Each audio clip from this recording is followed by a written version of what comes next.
Sí, hay un sector de la juventud muy importante que de alguna manera lo podemos llamar antipolítica. No es exactamente antipolítica, sino antipolíticos, que es distinto, ¿no?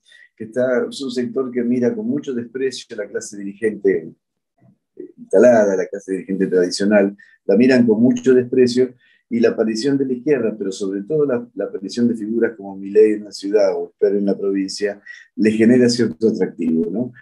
Esto es, esto es La Inquietud con Garrett Edwards, el lugar donde hay más preguntas que certezas.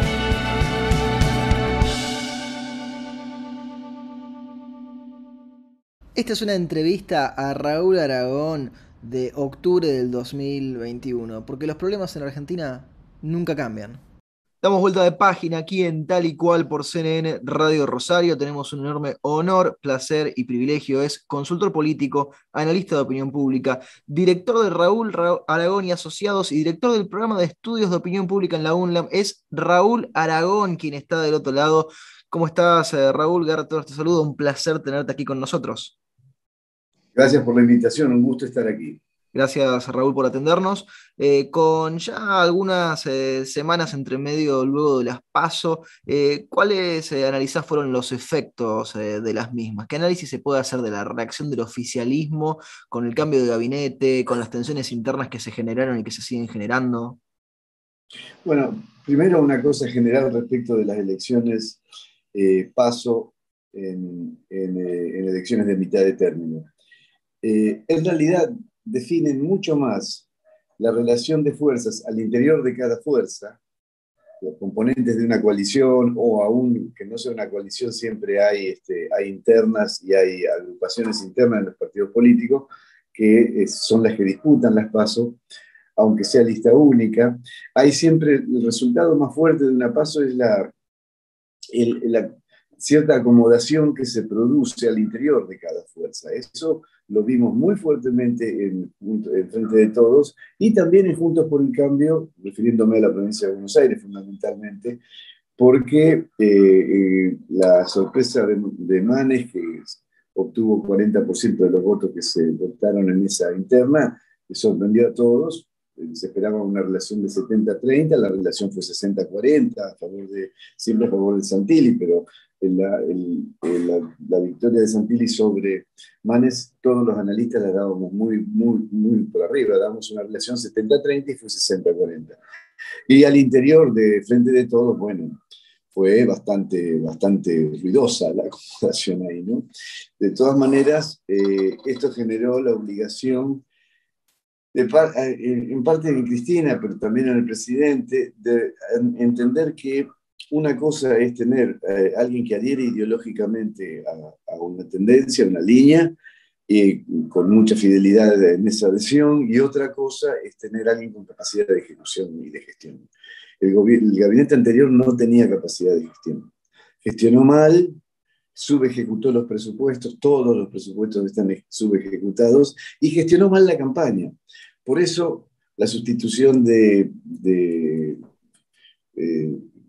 el jefe de gabinete, Cafiero, claro, por un hombre como Mansur, que tiene mucha capacidad de gestión y mucha experiencia de gestión, y es una buena gestión, porque él ganó la gobernación en el 2015, renovó en el 2019, y en esta elección de mitad de término, sus listas también volvieron a ganar. Es decir, significa claramente que su gestión en la provincia de Tucumán es bien valorada por su electorado y por lo tanto gana y por lo tanto es una buena gestión y por lo tanto hay capacidad de gestión. Lo mismo en el caso de Filmus en Ciencia y Tecnología, en Julián Domínguez en el agro, en el Ministerio de Agricultura, lo mismo Aníbal Fernández en seguridad. Vos no podés tener, como tenía la gestión del gabinete anterior, una Sabina Federic. Sí, que no, pero pobre, yo no digo nada, pero no gestionó nada en su vida, no tiene formación de seguridad porque es antropóloga, y bueno, pero ¿por qué estaba ahí? Bueno, por adhesión a Cristina, pero con eso después no podés gobernar. Yo creo que cometieron un grave error en la composición del gabinete anterior, creo que con esto lo corrigen, están muy dinámicos, Y han reconocido, bueno, el presidente lo reconoció en su discurso del domingo 12 a la noche, han reconocido que cometieron errores y que no había cosas que había que hacer y no las hicieron, lo reconocieron. Eh, lo reconoció el presidente. Creo que este gabinete tiende a eso y en sus primeras medidas también. Hay un paquete de 160.000 millones de pesos, básicamente todo, el 80% es de efecto social inmediato, un 20% es para obra pública, que tiene un plazo más largo. Hay aumentos de la IFE, de la AUH, de la jubilación mínima, hay un bono para los jubilados, hay un aumento del el salario mínimo, pero hablando de errores de ejecución, imagínate, el salario mínimo estaba por debajo, no de la línea de pobreza, de la línea de indigencia. Claro. ¿Cómo le puede pasar eso a un gobierno peronista? Es inexplicable. No, en serio. Sí, alguien se quedó dormido ahí cuando tenía que revisar dormido, o varios, y avisar. Claro. Raúl, te tomo primero uno de los puntos, después te vuelvo a otro que marcabas, ¿no? De cómo puede ser que un gobierno peronista no haya visto varias de las cosas que pasaron, pero Cristina, desde que dejó en su momento la presidencia, ha sabido administrar muy bien sus silencios, cuándo aparece, cuándo dice, cuándo deja un mensaje, y ahora tenemos un Alberto Fernández que vos pensás que puede pasar lo mismo, es decir, van a aparecer sus ministros, todos estos que vos mencionabas y algunos más con mucha más fuerza, y Alberto, bueno, dosificado, un poquito por allá, un poquito por acá, o un Alberto Fernández quizá fuera en el mundo hablando con los otros primeros mandatarios. Sí, yo creo que es parte de una estrategia bastante clara que consiste en no mostrarlo a Alberto, porque de alguna forma se le atribuye la derrota, pero también se le atribuye una gestión floja, carente, y sí mostrar ministros gestionando fuertemente. Aníbal Fernández anunció el envío de 1.575 gendarmes a Rosario. Sí, que el tema de la inseguridad en Rosario y Santa Fe hoy por hoy sí, es clave. Y el narcotráfico, ¿no? Se lo ve reunido con Bernie para coordinar políticas para el área metropolitana de Buenos Aires, en fin, se lo ve muy activo Julián Domínguez, que se reunió con la mesa del agro, acordaron... Un progresivo levantamiento del cepo, exactamente. Sí, para la carne. Levantaron el cepo para los cortes chinos, que en realidad era innecesario eso porque en Argentina no se consume esa carne, es distinto lo que quieren los chinos, nosotros no la consumimos, así que no tenía mucho sentido tener ese cepo. No es todo lo que quería el agro, pero se comprometieron a mantener los cortes a precios sociales. Hubo una reunión de la secretaria de Comercio Interior, que no recuerdo el nombre, con los formadores de precios. Habla español. Sí, Paula. Es decir, se los ve actuando, se los ve moviendo, y vamos a ver si con los saberes de septiembre, que se cobrarán los primeros días ahora dentro de unos días, hay realmente una inyección de dinero en el bolsillo de la gente que dinamiza el consumo. El problema que tenés ahí, que es lo que están tratando de controlar, es que si vos le das más plata a la gente, pero suben los precios, la inflación te licúa el aumento, es decir... Sí, no, lo notan una semana y cuando llegue noviembre desapareció el efecto. Y ahí te pregunto lo siguiente, Raúl, ¿vos considerás que con estas medidas que están tomando pueden lograr que cambien algunos votos? No los que se sumen a lo mejor que todavía no votaron, sino los que ya votaron y que a lo mejor modifiquen su decisión. No creo que los que ya votaron van a votar igual, excepto, ahí hay que analizarlo bien, en provincia de Buenos Aires hay casi 10 puntos, 10% de electores que votaron fórmulas que no obtuvieron el piso, o sea que sus candidatos no entran en la general, por ejemplo Gómez Centurión, Houghton, y hay un montón, de la izquierda Manuela Castañeira, y son votos que de esos 10 puntos, 6 votaron expresiones muy de centro derecha. Que quizá vayan... Muy de centro. A ver, pasa que en provincia no tiene más candidato Milei, por ejemplo, que en Cava sí sería donde se volcarían. No, pero en provincia lo tienen a José Luis Esper. Es cierto. José Luis Esper puede cosechar parte de esos 6 puntos. Después de los otros 4 que quedan, 2 son de la izquierda, que eso seguramente los coseche, o no voten, o los coseche del Caño. Y después quedan 2 puntos muy raros ahí, que no se sabe bien, donde el gobierno pretende obtener más votos, es en los que no votaron. Hay un trabajo mesa por mesa, han puesto todo en la cancha, o se están poniendo, mesa por mesa con el padrón de mesa, que es un padrón que tiene 200, 250 electores, miran quién no votó, y ahí está la dirección, van y lo buscan, y le dicen, el día de la elección te venimos a buscar con un remis o con un taxi. Con la idea de que es más factible cosechar votos entre aquellos que no votaron que entre los que ya definieron su voto en las PASO, porque es muy difícil dar vuelta a un voto. Además, ¿por qué lo darían vuelta? Alguien que votó Juntos por el Cambio, ¿por qué votaría al frente de todos? No, Sí, no tiene incluso sentido. con el mensaje, por ejemplo, de algunos candidatos de la oposición en Juntos por el Cambio en Cava que dicen tomen la plata pero no los voten, lo dicen directo Sí, algunos. sí. Sí, vos sabés que esa es una estrategia que yo vi funcionar hace muchos años en Futralcó. En el 97 se elegía, había elecciones de mitad de término también, y un mes antes, en Cutralcó, donde habían empezado los fogoneros y los piqueteros, etcétera, había renunciado el intendente, estaba un intendente interino yo, pero había que hacer elecciones solo intendente, lo único que se elegía era intendente, un mes antes. Y el menemismo, que gobernaba el país, y el de MPN, que es el partido hegemónico de Neuquén, se unieron, eligieron un candidato y empezaron a bajar cosas.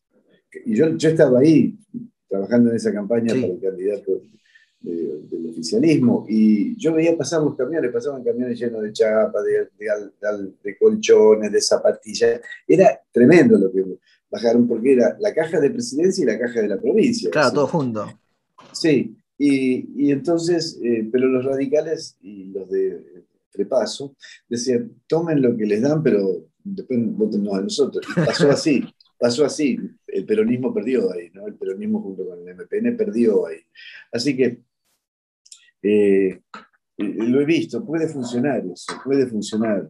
Eh, yo creo que de todas maneras, si van a pescar, si el oficialismo va a pescar entre ese 16% que no, perdón, 12% que no votó, considerando la media histórica de elecciones de paso en elecciones de mitad de término, porque hay que compararla con eso, hay que comparar con el 2017, no con el 2019, el porcentaje de electores, digo, ¿no? Creo que podrían, no sé si revertirlo, pero achicar mucho la diferencia, fue 4,8 la diferencia, creo que hay espacio como para que lo achiquen. Pero no nos olvidemos que también puede crecer Juntos por el Cambio, Claro. o no, porque hay que ver si todo el voto Manes se mantiene unido, si Manes consigue retener ese voto para la general.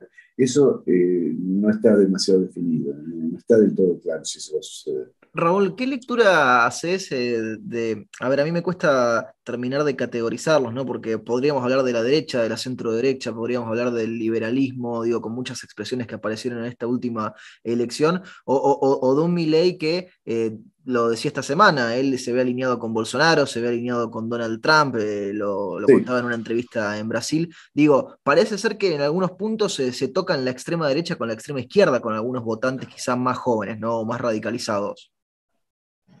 Bueno, ¿se tocan en qué sentido?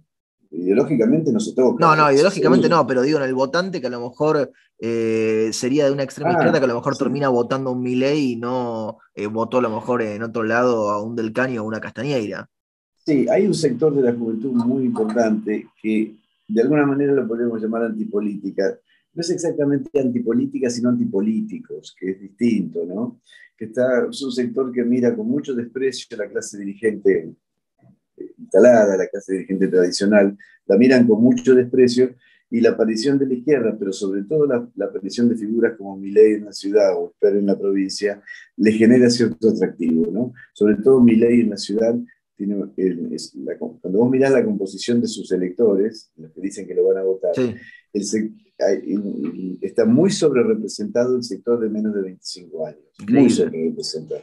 Sí, sí, creo que Milei puede hacer una elección de 14 puntos, porque además hay otra cosa, en la cantidad de votos que un candidato recibe, el porcentaje se calcula sobre todos los votos válidos que incluye el voto en blanco, porque una cosa es voto válido, otra cosa es voto válido afirmativo. Si vos sacás el voto en blanco, se achica la base de cálculo y porcentualmente crecería. por un lado. Y por otro lado, en la ciudad no va a haber un aumento de la cantidad de electores, porque votó más o menos la media histórica. Pero Milei podría crecer un poco más. Ya seguro me entran dos, entre él y su compañero de fórmula. Pero creo que es un fenómeno transitorio, Milei. Transitorio. Sí, yo no lo veo. Hay un rumor bastante fuerte que tiene cierta consistencia, y es que Milei y Patricia Bullrich están pensando en una fórmula. Sí, lo llegó a decir él, que no le disgustaría. Sí, discutir para pelear la jefatura de gobierno. Ahora, si van por adentro, María Eugenia les gana. Pero si van por afuera, rompen el espacio, y entonces Leandro Santoro tendría posibilidades muy ciertas de sí, en serio. Sí, pero pará, acá en la ciudad hay balotaje también, ¿no es? Claro. O sea que bueno, estamos hablando de primera vuelta, pero falta tanto para eso y tiene que correr tanta agua bajo el puente, y son 2 años más de gestión. Hablando del falta tanto, Raúl, te hacemos la última pregunta y te liberamos. Sí. A ver, es lucubrar ese aprovechar tu experiencia, tu conocimiento. Muchos dicen que las elecciones de medio término definen las presidenciales. ¿Las definen o falta tanto que en definitiva, a ver, es un partido dentro de 2 años del otro? No, mira, primero es como te decía, lo que define el efecto principal de las PASO es acomodar, sincerar la relación de fuerzas al interior de cada partido político, o de cada coalición electoral, como lo vimos tanto en el oficialismo como en Juntos por el Cambio. Por un lado. Por otro lado, a veces consolidan liderazgos nacionales, pero siempre pensando en términos de la interna. En este caso, el gran ganador fue Rodríguez Larreta, que hizo 2 apuestas muy, muy en contra del criterio de Mauricio Macri. Mauricio Macri quería a Patricia Bullrich candidata en la ciudad, María Eugenia candidata en la provincia. Rodríguez Larreta le dijo no, María Eugenia en la ciudad y Diego Santilli en la provincia. Apostó y los dos ganaron, y ganaron bien. Eso consolida el liderazgo de Rodríguez Larreta al interior de Juntos por el Cambio. Pero la de mitad de término no define la presidencial de 2 años después, y hay evidencia de eso. En el 2009, Néstor Kirchner en la provincia de Buenos Aires perdió contra de Narváez, sí, en el 2009, y en el 2011 Cristina renovó mandato con 54%. En el 2017 Macri ganó en la provincia, y en el 2019 perdió la presidencial. Es decir, depende muchísimo de cómo transcurren en términos de calidad de gestión esos 2 años que van posteriores a la elección de mitad de término. ¿Sí? Raúl, te agradecemos muchísimo este tiempo que te has tomado para charlar con nosotros y con nuestra audiencia, y te mandamos un fuerte abrazo. Lo teníamos...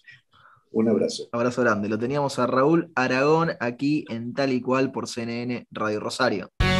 Esto fue La Inquietud con Garrett Edwards. Síguenos en redes sociales y en www.edwards.com.ar.